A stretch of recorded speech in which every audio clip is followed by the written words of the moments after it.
selamat datang di Alur Donghua. Sebelum mendengarkan jangan lupa subscribe, like, komen, dan share ya biar Mimin tambah semangat. Selamat mendengarkan. Kau bilang aku punya masalah. Sejak kapan kau berani membantahku seperti itu? Mei Feng menyipitkan matanya ke arah Mei Su. Namun Mei Su tidak menyerah dan terus menatap ibunya dengan ekspresi serius di wajahnya. Nona Mei Feng, Yuro memanggilnya sambil keringat dingin mengalir di punggungnya. Setelah beberapa saat hening yang canggung, Mei Feng akhirnya berbicara dengan sedikit senyum di wajahnya. Tidak, aku tidak punya masalah. Malahan, aku akan membantumu menjadi sukarelawan sebagai pengasuh tuan muda. Benarkah? Yuro terkejut mendengar persetujuan Mei Feng. Mei Feng mengangguk dan berkata, ketika aku tidak bisa berada di sisi tuan muda, aku berpikir mungkin aku bisa meminta Mei Xu untuk menggantikannya di sisinya. Itulah mengapa aku menyarankan untuk melatihnya sejak awal. Mata Mei Xu membelalak kaget. Meskipun dia setuju untuk mengikuti pelatihan itu atas kemauannya sendiri, dia tidak mengetahui niat ibunya sampai hari ini, dan itu cukup mengejutkan. Apakah Anda tidak khawatir orang tua saya akan mengatakan sesuatu, Nona Mei Feng?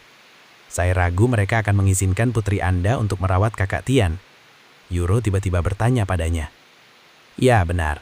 Karena itulah aku akan memberimu dua pilihan sekarang, Mei Xu, kata Mei Feng sambil menatap Mei Xu tepat di matanya dengan ekspresi serius.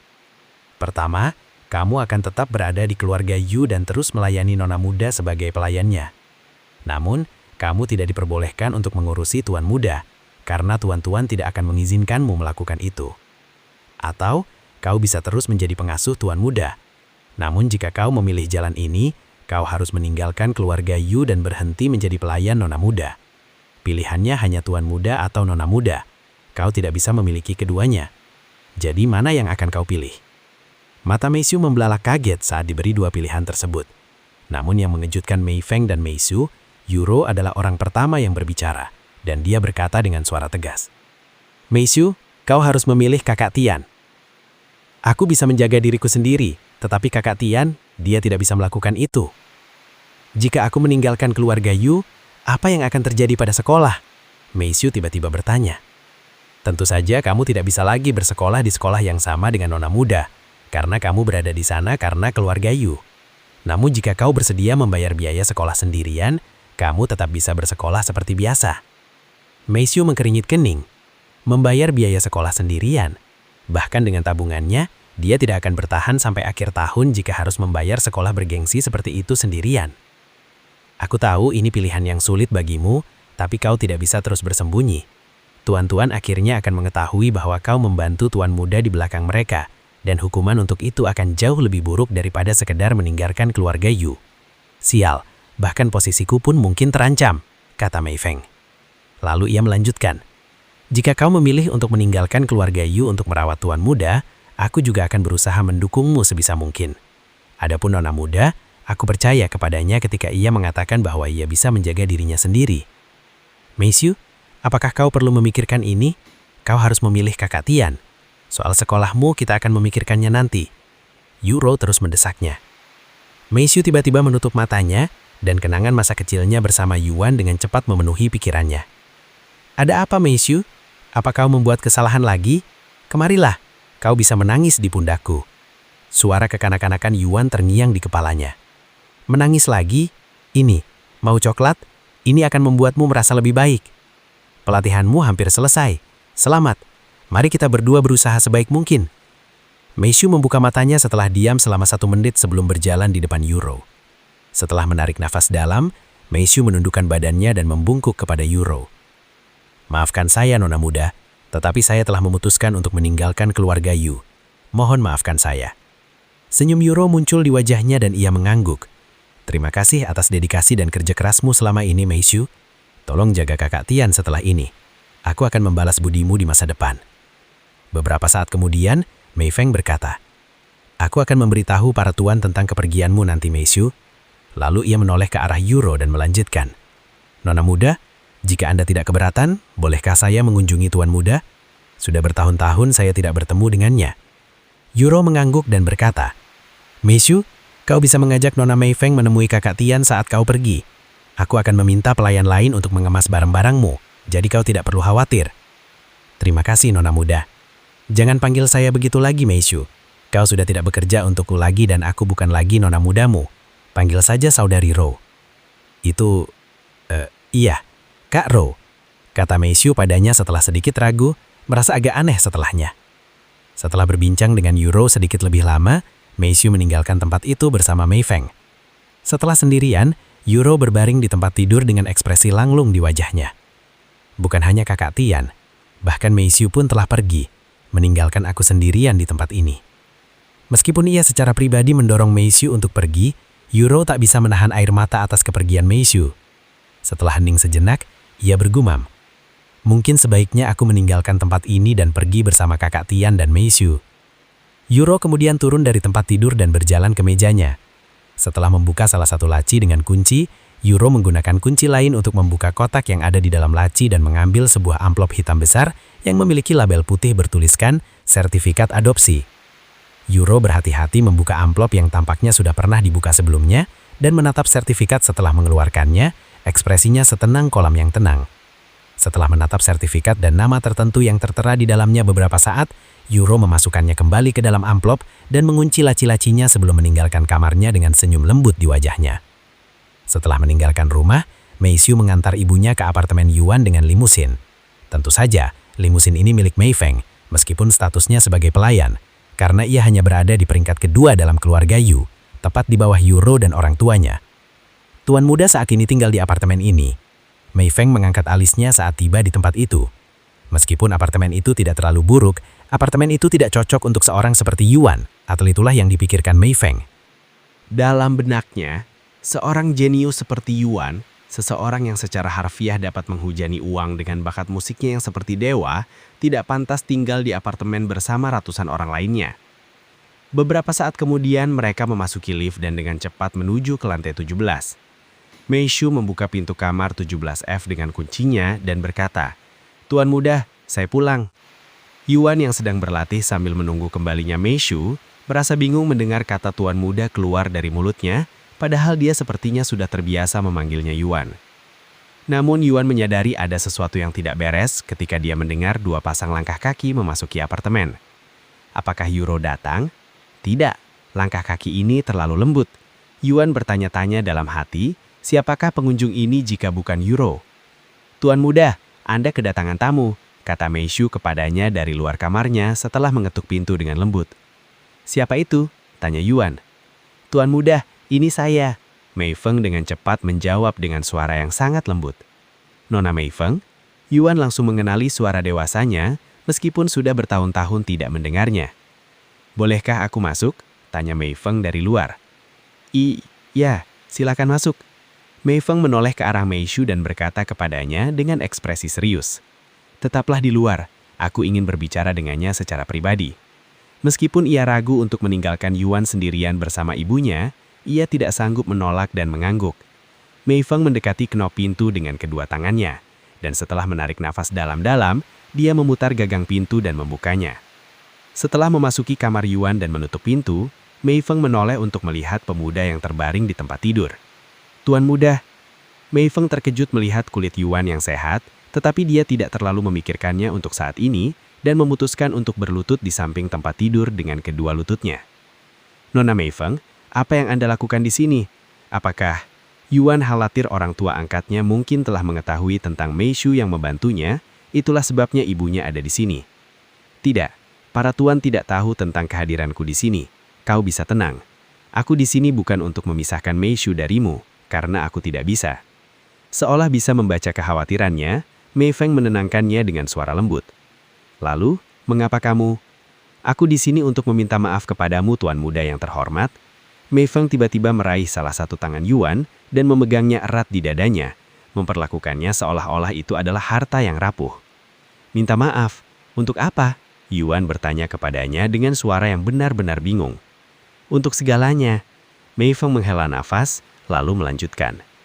"Jika aku tidak menunjukkan bakat musikmu kepada para tuan, mereka tidak akan menyuruhmu bermain untuk keluarga, dan kau setidaknya akan bisa menikmati masa kecilmu beberapa tahun lagi. Namun karena aku menunjukkan bakatmu kepada para tuan, mereka mengadopsimu dan pada dasarnya menjadikanmu seorang budak, yang satu-satunya tujuan hidupnya adalah bermain musik untuk keluarga, dan sepenuhnya salahku, kau harus mengorbankan masa kecilmu, dirimu, tanpa imbalan apapun. Kau telah memberikan keluarga Yu ketanaran dan kekayaan yang tak terhitung jumlahnya, tetapi apa yang kau dapatkan sebagai imbalannya? Kau tidak hanya kehilangan kemampuan untuk melihat di usia muda, tetapi kau juga kehilangan kemampuan untuk bergerak tak lama kemudian. Dan sekarang beberapa tahun kemudian, bahkan keluarga yang kau dukung dan bantu mencapai puncak dunia musik pun meninggalkanmu. Lagi pula, aku bahkan berhenti mengunjungimu karena rasa bersalah ini, karena aku tidak tahan melihat tuan muda dalam kondisi seperti ini. Aku tahu tidak ada sesuatu yang bisa aku katakan atau aku lakukan untuk menghilangkan dosa ini. Dan aku juga tidak berharap diampuni. Tapi kumohon, meskipun kau membenciku, jangan salahkan Meishu untuk semua ini. Dia gadis polos yang telah melakukan yang terbaik di usia yang sangat muda. Meskipun aku memarahinya belasan kali sehari, hanya agar dia bisa berada di sisimu ketika aku tidak bisa. Jika kau harus membenci seseorang, bencilah aku, yang telah membawamu ke keluarga Yu. Air mata mengalir dari mata Mei Feng karena dia menangis dalam diam, karena dia tidak ingin Yuan menyadari bahwa dia sedang menangis. Setelah sunyi sejenak, Yuan berbicara dengan suara lembut. Nona Mei Feng, saya tidak menyalahkan Anda untuk semua ini, apalagi membenci Anda. Tidak mungkin saya membenci Anda. Lagi pula, jika bukan karena Anda, saya tidak akan pernah bertemu dengan saudara saya Yuro, Meishu, dan banyak orang lainnya. Dan meskipun Anda tidak memberitahu keluarga Yu tentang saya, mereka tetap akan mengetahuinya cepat atau lambat karena video itu tersebar. Meskipun saya menyalahkan seseorang untuk hal ini, itu jelas bukan kamu. Soal masa kecilku, meskipun sebagian besar waktuku dihabiskan untuk bermain musik untuk keluarga Yu, saya tidak menganggapnya sebagai bermain untuk keluarga Yu. Yuro, Meishu, kamu dan semua orang yang menonton saya tampil, karena senyumanmu saat saya memainkan alat musik, itulah kenapa saya memainkannya. Ketanaran, kekayaan, saya tidak peduli dengan semua itu. Tuan muda, air mata yang tadinya berhenti, tiba-tiba mengalir lagi untuk Mei Feng, dan dia mulai menangis terseduh-seduh, karena kali ini dia tidak mampu menahan air matanya. Nona Mei Feng, ini mungkin terdengar aneh, tetapi bolehkah Anda meletakkan kepala Anda di tangan saya? Yuan tiba-tiba bertanya. Mei Feng tidak terlalu memikirkannya dan mengikuti instruksinya, menempelkan pipinya ke hangat tangan pria itu. Merasakan kehangatan wajah Mei Feng di telapak tangannya, Yuan menggertakkan giginya dan mengerahkan seluruh kekuatan dan kultivasinya untuk menggerakkan jarinya yang terdekat dengan mata Mei Feng, kemudian menyeka air mata dari matanya yang basah, yang sangat mengejutkannya begitu dia menyadari apa yang baru saja terjadi. Tuan muda, Anda... Mei Feng mengangkat kepalanya untuk melihat Yuan, yang saat ini sedang tersenyum lembut. Mendengar suara Mei Feng yang terengah-engah, Yuan berbicara sambil tersenyum. Meskipun masa kecilku direnggut olehku, setidaknya aku masih memiliki masa depan, dan aku tidak akan menyerah sampai aku bisa meninggalkan tempat tidur ini dengan kekuatanku sendiri. Tuan muda, Anda benar-benar... Mei Feng hampir tidak percaya dengan apa yang baru saja terjadi. Apakah dia baru saja menggerakkan jari-jarinya? Sekalipun hanya sedikit, itu adalah peningkatan yang sangat besar dan pertanda baik bahwa dia mungkin benar-benar akan pulih di masa depan. Ya, aku benar-benar sedang pulih. Tetapi tolong rahasiakan ini untuk sementara waktu, karena aku ingin ini menjadi kejutan untuk Meishu dan Yuro, kata Yuan dengan suara rendah. Aku akan merahasiakannya. Aku tidak akan memberitahu siapapun, bahkan jika itu adalah hal terakhir yang kulakukan. Aku berjanji. Mei Feng mengangguk dengan gembira, menyebabkan air mata di wajahnya menetes lebih deras. Setelah beberapa menit menyeka air matanya dan menenangkan diri, Mei Feng berkata, Tuan muda, apa yang akan Anda lakukan sekarang setelah Anda tidak lagi menjadi bagian dari keluarga Yu? Meskipun Anda pasti sedang pulih, akan sulit tanpa dukungan dan sumber daya dari keluarga Yu. Jika kamu butuh uang, beritahu aku saja, dan aku akan berusaha sebaik mungkin untuk membantumu. Tidak apa-apa, Nona Mei Feng, saya sudah punya rencana. Namun ada satu hal yang membuat saya khawatir. Apa yang Tuan muda khawatirkan? Adakah yang bisa saya bantu? Aku tidak tahu apakah kau bisa membantu atau tidak, tapi aku khawatir Meishu akan mendapat masalah jika keluarga Yu tahu bahwa dia membantuku, yang mungkin juga akan mempengaruhimu, dan aku tidak ingin itu terjadi. Apakah kau tahu solusi apapun? Tanya Yuan padanya. Jadi begitu. Yang mengejutkan Yuan, Mei Feng malah mulai berkekeh mendengar pertanyaannya, dan dia bertanya-tanya, apakah dia telah mengatakan sesuatu yang lucu. Tuan muda yang terhormat, saya memiliki solusi sempurna untuk itu. Solusi yang tidak akan menimbulkan masalah bagi Mei Shu, bahkan jika para tuan mengetahuinya, kata Mei Feng beberapa saat kemudian. Benarkah? Solusi apa ini sebenarnya? Kedengarannya terlalu bagus untuk menjadi kenyataan. Ya, aku tidak akan pernah berbohong padamu, Tuan Muda. Lagi pula, solusi untuk semua ini adalah membuat Mei Shu meninggalkan keluarga Yu. Jadi meskipun dia memutuskan untuk bekerja untukmu, mereka tidak bisa mengeluh, kata Mei Feng yang langsung membuat Yuan terdiam. Mei Shu meninggalkan keluarga Yu? Aku rasa tidak bisa seegois itu, membawa Mei Shu pergi dari Euro. Dan bagaimana dengan Mei Shu? Bagaimana jika dia tidak mau dan aku juga tidak akan memaksanya? Yuan berkata cepat. Anda tidak perlu khawatir dengan semua itu, Tuan Muda. Pertama-tama, Mei Shu ditraining untuk menjadi pengasuh Anda. Dan terakhir, dia telah bersedia meninggalkan keluarga Yu untuk berada di sisi Anda. Mei Feng akhirnya mengungkapkan situasinya kepadanya. Tunggu, apa? Mei Shu memutuskan untuk meninggalkan keluarga Yu? Bagaimana dengan Euro? Gumam Yuan dengan suara terkejut. Menimam, Mei Shu telah meninggalkan keluarga Yu. Aku akan beritahu tuan-tuan nanti. Adapun nona muda, dia juga setuju dengan ini. Bahkan mendesak Mei Shu untuk meninggalkan keluarga, kata Mei Feng yang langsung membuat Yuan terdiam. Aku tidak tahu harus berkata apa. Yuan mengakhirkan nafas, lalu melanjutkan, aku hanya tidak ingin membebani Mei Shu lebih dari yang sudah aku lakukan. Beban? Mei Feng berpikir sejenak sebelum berbicara lagi. Bagaimana kalau begini, Tuan Muda? Mari kita tanyakan pada Mei Shu apa pendapatnya. Mei Feng kemudian berdiri dari posisi berlututnya dan meluangkan waktu sejenak untuk merapikan penampilannya sebelum keluar memanggil Mei Shu. Kemarilah, Mei Shu, Tuan Muda ingin berbicara denganmu, kata Mei Feng kepadanya yang berdiri di dekat pintu masuk apartemen. Setelah mereka berada di dalam kamar Yuan bersama-sama, Mei Feng berkata, Mei Shu, Tuan Muda khawatir dia mungkin menjadi beban bagimu. Katakan kebenarannya padanya. Mei Shu mengangguk sebelum berbicara. Saya senang merawat Tuan Muda. Dan saya tidak menganggap Tuan Muda sebagai beban. Nah, begitulah Tuan Muda, Mei Shu sendiri telah berbicara. Jika Anda masih ragu, Anda akan melukai perasaan Mei Shu. Begitu, gumam Yuan dengan suara agak bingung. Lagi pula, Mei Shu tidak lagi menjadi bagian dari keluarga Yu, dan dia akan menjadi pengasuh Anda mulai hari ini, kata Mei Feng sebelum menoleh ke arah Mei Shu. Mengenai sekolah, jika kamu ingin tetap bersekolah, aku akan mencoba mencari solusinya. Mei Shu mengangguk.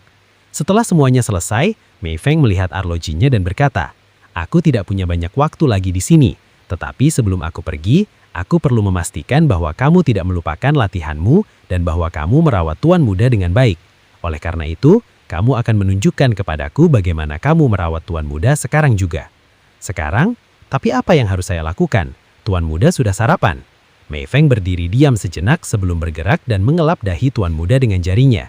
Lalu dia berkata, lihat, Tuan Muda berkeringat. Aku ingin kamu mengganti pakaiannya dan sekalian saja basuh badannya. Mata Mei Shu membelalak setelah mendengar perkataan ibunya. Meskipun dia tidak keberatan mengganti pakaian Tuan Muda, memandikan tubuh Tuan Muda di depan ibunya adalah hal yang berbeda sama sekali, terutama jika kejadian terakhir terulang kembali. Mengapa kau beragu-ragu? Jika kau tidak akan menjaga Tuan Muda dengan baik, aku tidak akan ragu untuk menggantimu. Mei Shu menelan air luduh sangat gugup, tetapi dia tidak berani menolak ibunya. Karena itu, dia hanya bisa mengangguk. Maka Mei Shu mulai melepaskan pakaian Tuan Muda sementara Mei Feng berdiri di belakang dan diam-diam mengamati setiap gerakannya. Ini mengingatkan Mei Shu pada masa kecilnya ketika dia masih menjalani pelatihan. Dan seperti sekarang, ibunya akan mengawasinya dari kejauhan, menegur setiap kesalahan kecil yang dia lakukan. Mei Shu, mengapa kau melepaskan pakaian Tuan Muda sekarang? Mei Feng tiba-tiba menghentikan Mei Shu bahkan sebelum dia sempat melepaskan kemeja Tuan Muda. Melihat ekspresi bingung Mei Shu, Mei Feng berkata dengan suara tegas, lihat sekelilingmu, adakah sesuatu untuk membawa Tuan Muda? Atau kamu berencana membiarkan Tuan Muda berbaring telanjang di tempat tidur dan menunggu sampai kamu siap? Bagaimana jika Tuan Muda masuk angin karena itu? Mei Shu membelalak setelah menyadari kesalahannya dan segera berhenti melepaskan pakaian Tuan Muda untuk menyiapkan kursi roda. Saya minta maaf, Tuan Muda, kata Mei Shu kepadanya setelah itu. Jangan khawatir, Mei Shu. Namun Mei Feng berkata, Tuan Muda mungkin memaafkan kamu, tetapi aku tidak akan memaafkan seperti ibumu dan pelatihmu. Beberapa saat kemudian, setelah menyiapkan kursi roda, Mei Shu mengangkat Tuan Muda dan dengan hati-hati meletakkannya di kursi roda dalam keadaan tuan muda masih mengenakan pakaian lengkap. Setelah Yuan duduk dengan aman di kursi roda, Mei Xu mendorong Yuan ke dalam kamar mandi, lalu mulai melepaskan pakaian tuan muda. Mei Feng tidak mengatakan apa-apa tentang hal ini, tetapi itu sebagian besar karena perhatiannya teralihkan oleh tubuh Yuan yang berotot. Bagaimana mungkin seseorang yang tidak menggerakkan otot selama bertahun-tahun memiliki tubuh yang seperti ini? Tanya Mei Feng dalam hatinya. Saat Mei Feng menatap tubuh telanjang Yuan dengan tatapan linglung, Mei Xu menyalakan pancuran dan mulai membilas tubuh Yuan setelah memeriksa suhunya. "Biar saya periksa suhunya juga," kata Mei Feng tiba-tiba. Mei Xu mengangguk, lalu menyerahkan kepala pancuran kepada ibunya. Setelah merasakan suhu air sejenak, Mei Feng mengembalikan kepala pancuran kepada Mei Xu tanpa berkata apa-apa, yang berarti dia biasanya tidak pernah mengeluh.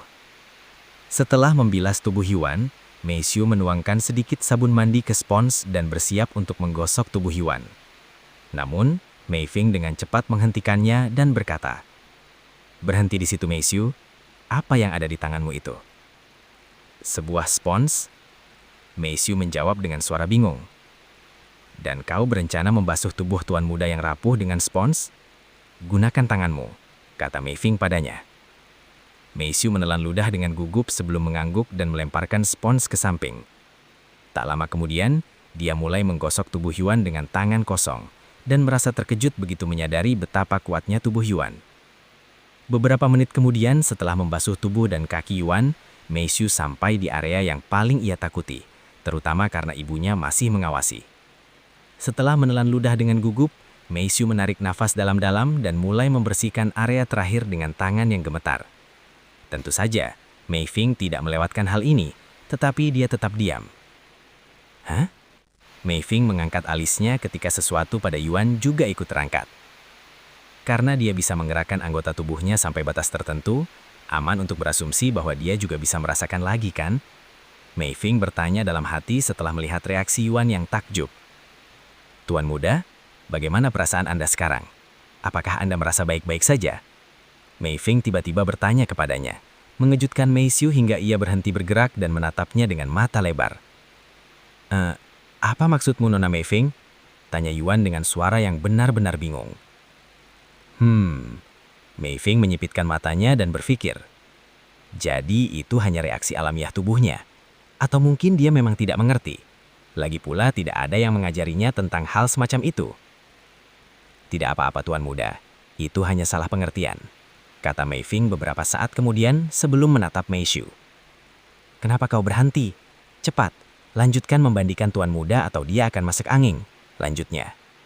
Mei Xu mengangguk dengan ekspresi bingung di wajahnya, dan dia melanjutkan membandingkan tubuh Yuan. "Pelan-pelan, bagaimana jika kau merusaknya? Area itu bernilai lebih dari yang bisa kau bayangkan, Mei Xu," kata Mei Feng kepada Mei Xu ketika ia melihat gerakan Mei Xu yang terburu-buru. "Maafkan aku," kata Mei Xu. "Jangan minta maaf padaku, minta maaflah pada Tuan Muda." "Maafkan saya, Tuan Muda." Yuan tidak mengerti apa yang mereka bicarakan, atau mengapa Mei Xu meminta maaf, jadi dia menjawab dengan santai. "Jangan khawatir." Setelah meluangkan waktu 1 menit lagi untuk membersihkan area sensitif Yuan, Mei Xu akhirnya membilas tubuhnya yang berbusa dengan air hangat sebelum dengan cepat mengeringkannya dengan handuk kecil. Beberapa saat kemudian, mereka kembali ke kamar Yuan. Mei Xu meletakkan selimut di tempat tidur dan membaringkan Yuan di atasnya sebelum menyekap seluruh tubuhnya. Setelah Yuan benar-benar bersih dan kering, Mei Xu membantu Yuan mengenakan pakaian baru. Namun tepat ketika Mei Xu bersiap menyisir rambut Yuan dengan sikat, Mei Feng menyela dan berkata, "Aku akan menyisir rambut Tuan Muda." Mei Xu tidak menolak dan memberikan sikat itu kepadanya. Lalu Mei Feng mulai menyisir rambut panjang Yuan dengan lembut dan profesional. "Terima kasih Mei Xu, Nona Mei Feng. Kata-kata tak dapat menggambarkan rasa terima kasih saya atas kerja keras kalian," kata Yuan kepada mereka setelahnya. "Meskipun kami menghargai perasaan Anda, Tuan Muda, kami tidak melakukan ini untuk mendapatkan rasa terima kasih Anda, Tuan Muda," jawab Mei Feng dengan cepat. "Sekalipun itu benar, hal itu tidak akan mengubah perasaan saya." Beberapa menit kemudian, telepon Mei Feng mulai berdering. "Ini alarmku, yang berarti sudah waktunya aku pergi. Meskipun kunjunganku hari ini lebih singkat dari yang aku harapkan, aku pasti akan kembali di masa mendatang untuk memastikan semuanya baik-baik saja, Tuan Muda. kata Mei Feng sambil membaringkan Yuan kembali ke tempat tidur. Oke. Setelah Mei Feng keluar dari apartemen dan turun ke tempat mobilnya diparkir, Mei Feng menatap Mei Xiu dan berkata, "Mei Xiu, mimpimu, jangan putus asa." Mata Mei Xiu langsung membelalai, dan dia bertanya dengan suara bergumam. Apa maksudmu, Ibu?" Namun Mei Feng melelak dari pertanyaan itu, dan berkata dengan senyum yang jarang terlihat di wajahnya. "Teruslah bekerja keras, dan kamu pasti akan mendapatkan imbalannya di masa depan." Dan sebelum Mei Xiu sempat berkata apapun lagi, Mei Feng masuk ke dalam mobil dan menutup doortap kemudian pergi. Setelah berdiri di sana sebentar, Mei Xiu kembali ke lantai atas. "Apakah kau siap bermain denganku, Mei Xiu?" tanya Yuan kepadanya setelah dia kembali. "Tunggu sebentar, Tuan Muda. Saya sudah berjanji pada Nona Yurao bahwa saya akan meneleponnya saat saya kembali agar dia bisa berbicara denganmu," kata Mei Xiu sambil mengambil teleponnya dan menelepon Yurao. "Tuan Muda, Nona Mei Feng sudah tidak ada di sini. Anda bisa memanggil saya Yuan lagi," kata Yuan kepada Mei Xiu. Oh, benar. Mei Xiu menyadari bahwa tanpa sengaja ia kembali ke kebiasaan lamanya memanggil Yuan setelah kunjungan tak terduga ibunya. Setelah menelepon ponsel Yurao, Mei Xiu menunggu dia menjawab. 1 dering setengah kemudian, Yurao mengangkat telepon dan berkata, "Halo, Mei Xiu? Apakah kau sudah kembali di rumah Kakak Tian?" "Iya, Kak Yurao. Saya bersamanya sekarang," jawab Mei Xiu. "Bagus. Bisakah kau memberikan teleponnya kepadanya? Kau juga bisa menyalakan loudspeaker." Mei Xiu kemudian menyalakan loudspeaker sebelum meletakkan ponsel beberapa inci di samping kepala Yuan. "Halo, apa kau bisa mendengarku?"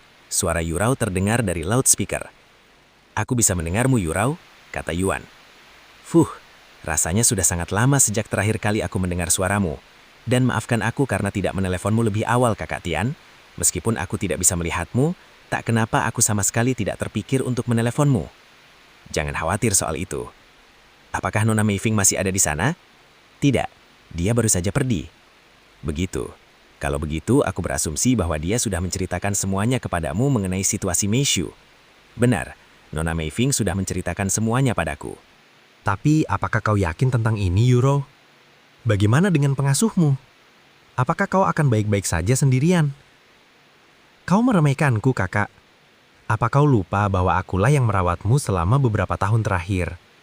Kurasa aku bisa mengurus diriku sendiri dengan baik, kata Yuro dengan suara penuh kebanggaan. Kurasa kau benar, Yuro. Maafkan aku karena meragukanmu. Aku hanya ingin memastikan.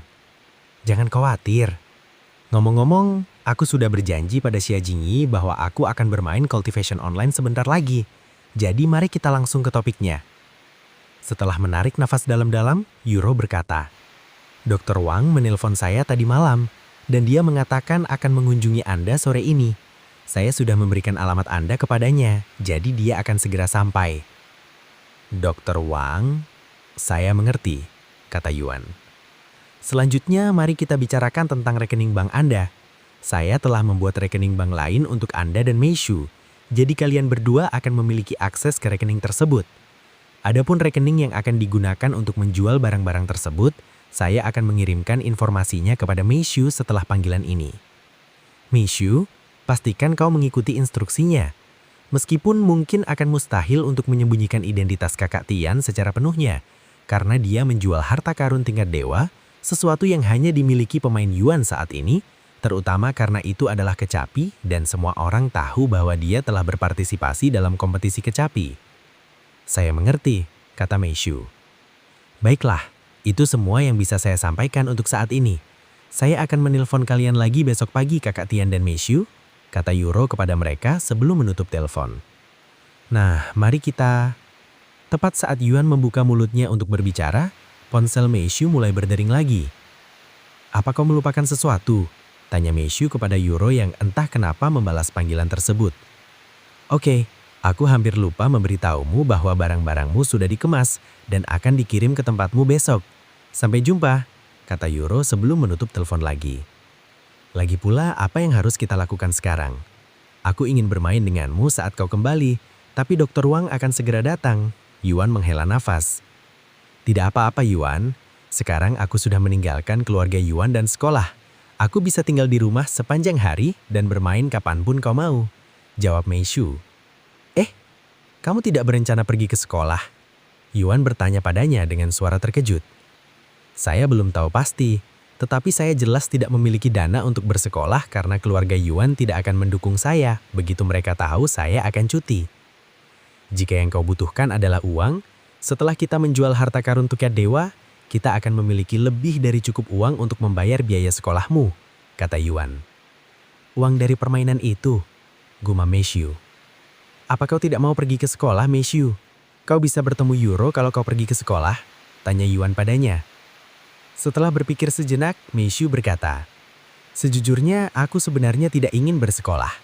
Ini sekolah musik yang penuh dengan musisi bertalenta, tetapi aku bahkan tidak bisa memainkan satu alat musik pun, membuatku merasa tidak pada tempatnya. Dan meskipun ada kelas yang tidak berhubungan dengan musik, aku mempelajari hal-hal itu bertahun-tahun lalu ketika aku masih kecil. Satu-satunya alasan aku bersekolah adalah karena kakak Rou. Jika kamu tidak ingin bersekolah, aku benar-benar tidak bisa berbuat apa-apa. Karena itu, mari kita bermain cultivation online bersama sampai kamu menemukan sesuatu yang ingin kau lakukan, kata Yuan padanya setelah beberapa saat hening. Baik, Meishu mengangguk. Setengah jam kemudian, Dr. Wang muncul di depan pintu rumah mereka dan mengetuk pintu. Oh, Meishu, kurasa ini tempat yang tepat jika kau ada di sini. Dr. Wang menyambutnya dengan senyum. Bolehkah saya masuk ke dalam apartemen dan menemui Tuan Muda? Tanya Dr. Wang kemudian. Meishu mengangguk. Tuan Muda, bagaimana perasaan Anda? Tanya Dr. Wang setelah memasuki kamarnya. Dr. Wang, Anda bisa berhenti memanggil saya Tuan Muda sekarang karena saya sudah tidak lagi bersama keluarga Yu, jawab Yuan. Tapi aku sudah memanggilmu Tuan Muda sehampir 10 tahun. Akan terasa angkuh jika aku tiba-tiba mengubahnya. Kurasa terserah apapun yang membuatmu merasa lebih nyaman, kata Yuan kemudian. Terima kasih Tuan Muda. Ngomong-ngomong, saya sudah mendengar tentang keadaan Anda dari Nona Muda, dan saya benar-benar tidak tahu harus berkata apa. Dr. Wang menghela nafas. Keluarga Yu, apa yang mereka pikirkan? Menolak putra mereka sendiri? Belum lagi kondisi Anda. Saya terdiam sejak mendengarnya. Ketika saya menceritakan hal ini kepada cucu perempuan saya, dia bahkan menangis terseduh-seduh selama 1 jam penuh. Dr. Wang menghela nafas. Lagi pula orang tua seperti apa yang akan membuang anak mereka yang cacat seperti sampah hanya karena dia tidak mau bekerja untuk mereka?